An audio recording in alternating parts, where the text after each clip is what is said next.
began my life as a markets professional and continued to take an interest.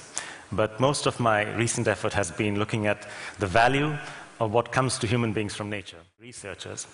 And amongst our compiled results was the startling revelation that, in fact, we were losing natural capital, the benefits that flow from nature to us. We were losing it at an extraordinary rate, in fact, of the order of $2 to $4 trillion worth of natural capital.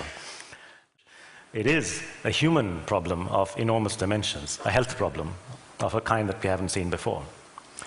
And finally, at the ecosystem level, whether it's flood prevention or drought control provided by the forests, or whether it is the ability of poor farmers to go out and gather leaf litter for their cattle and goats, or whether it's the ability of their wives to go in and collect fuel wood from the forest. And you can't really have a proper model for development if at the same time you are destroying or allowing the degradation of the very asset, the most important asset, which is your development asset, that is ecological infrastructure, the community. Can we stop this, and how? I think the first point to make is that we need to recognize natural capital. Basically, the stuff of life is natural capital, and we need to recognize that and build that into our systems.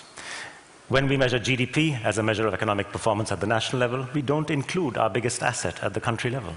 When we measure corporate performances, we don't include our impacts on nature and on what our business costs society. Calculating this at the national level is one thing, and it has begun, and the World Bank has acknowledged this, and they've started a project called WAVES, Wealth Accounting and Valuation of Ecosystem Services. But calculating this at the next level, that means at the business sector level, is important. And actually, we've done this with the TEEP project. We've done this for a very difficult case, which was for deforestation in China. This is important because in China, in 1997, the Yellow River actually went dry for 9 months, causing severe loss of agricultural output and pain and loss to society. Just a year later, the Yangtze flooded, causing something like 5,500 deaths. So clearly, there was a problem with deforestation. It was associated largely with the construction industry, and the Chinese government responded sensibly and placed a ban on felling.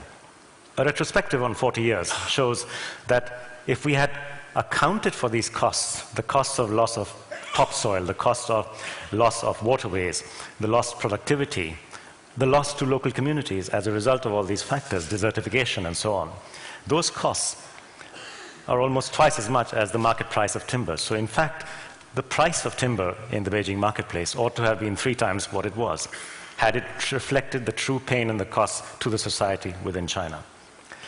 Of course, after the event, one can be wise. The way to do this is to do it on a company basis, to take leadership forward, and to do it for as many important sectors which have a cost, and to disclose these answers.